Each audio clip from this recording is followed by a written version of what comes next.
Over a year ago, I purchased this Keurig K-Mini Go. Then out of nowhere, it decided to kick the can. How convenient.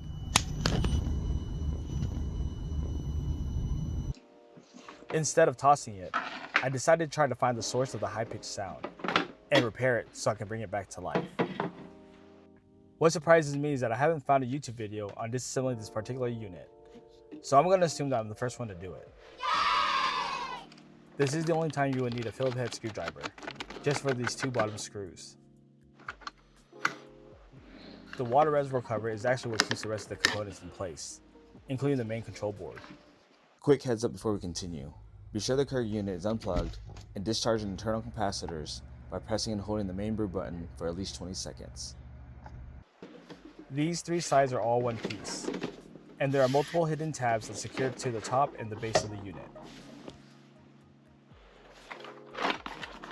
If you work on cars, you might have a set of these laying around, but if you don't, these are the Tresalto Auto Trim Removal Kit. It is usually used to remove interior door panels or interior trim pieces inside the car or truck. You preferably would want to use something like this so you aren't marring up the cosmetic plastic or breaking plastic tabs that hold this Keurig together. That's just my opinion. Personally, taking off this plastic cover was the hardest part of all. It required patience and some finesse.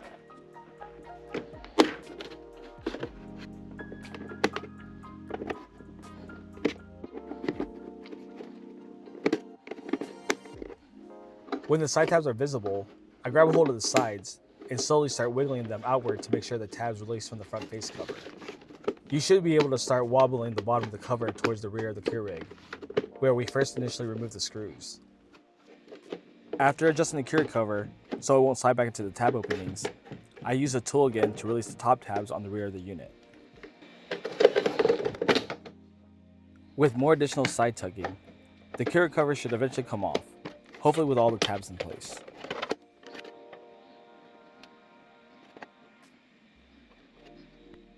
If you're interested in this Tresalto Auto Trim Removal Kit, I will have an Amazon affiliate link in the description below.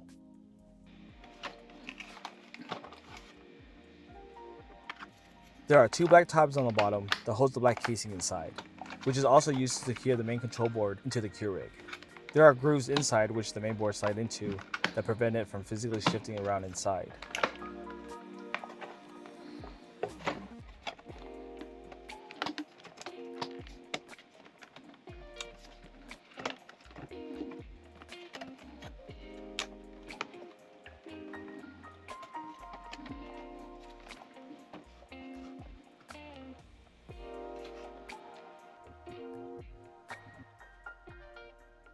Revealing the backside of this control board, you can see two capacitors.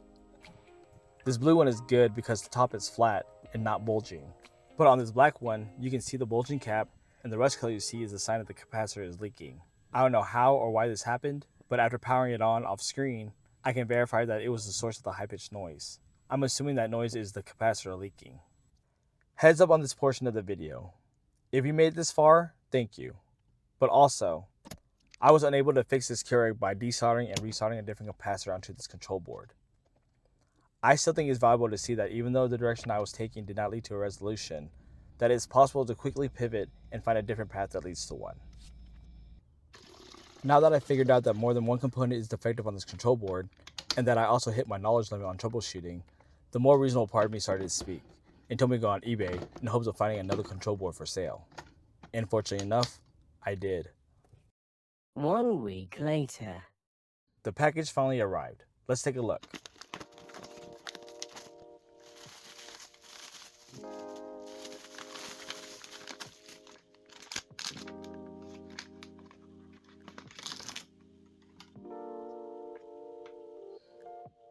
Blue capacitor and black capacitor. Looks the same to me. Sadly, more components means more disassembly.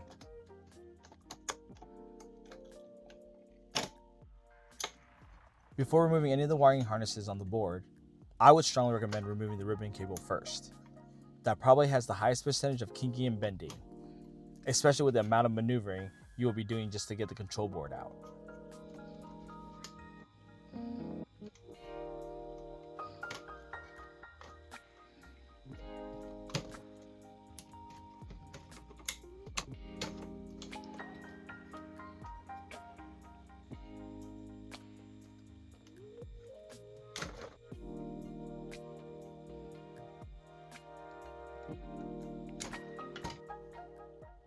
It's hard to see, but on these large metal connectors, there's a clip in the middle that needs to be pushed down in order for the connectors to be released from the board.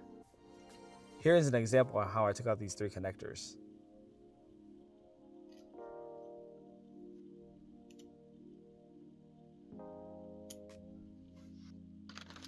Alright, time for the new board.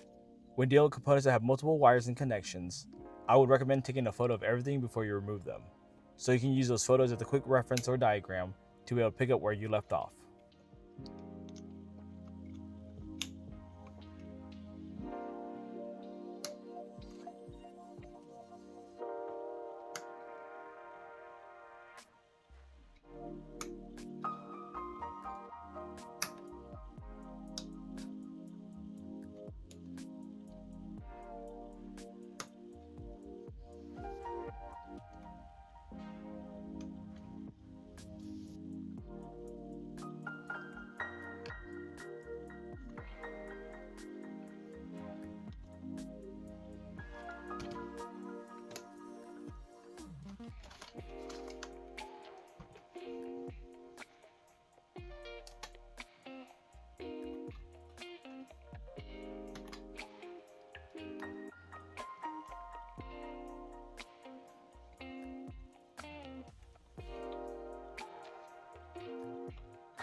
When reinstalling the plastic cover, you want to make sure the 2 black tabs that secure the top portion of the Keurig are released so you can create a slight angle to allow some clearance for the cover to slide all the way back on.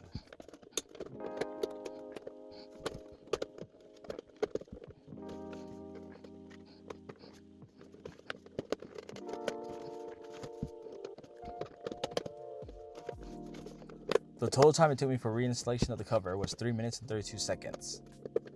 All that time was used to carefully and slowly move the covers in place where the tabs line up with the holes that secured them to the unit.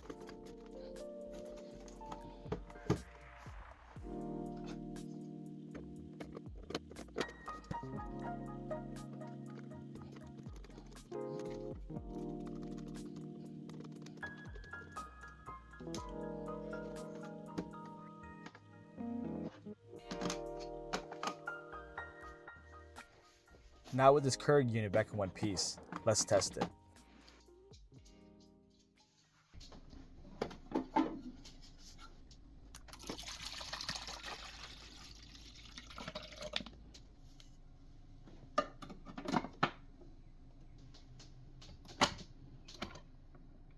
Yes, we have power.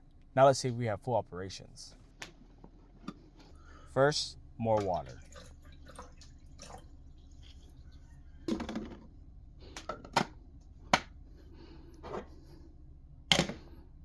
Alright, the moment of truth.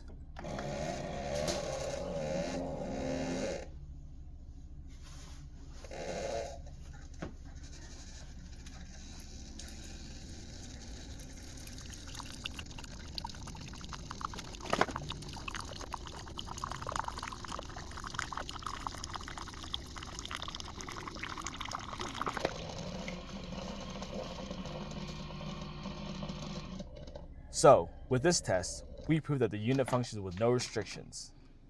Now let's see if we can get the same result making an actual cup of coffee.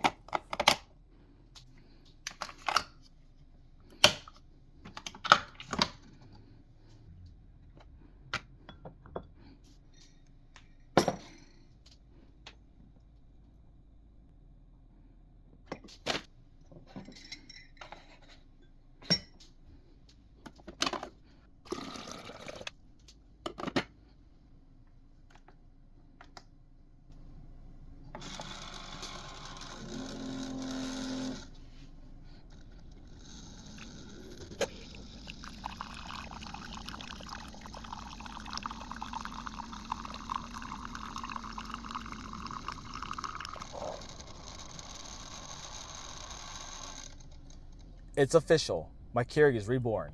If this video was helpful, please let me know in the comments. Here's a toast to a successful mission. See ya.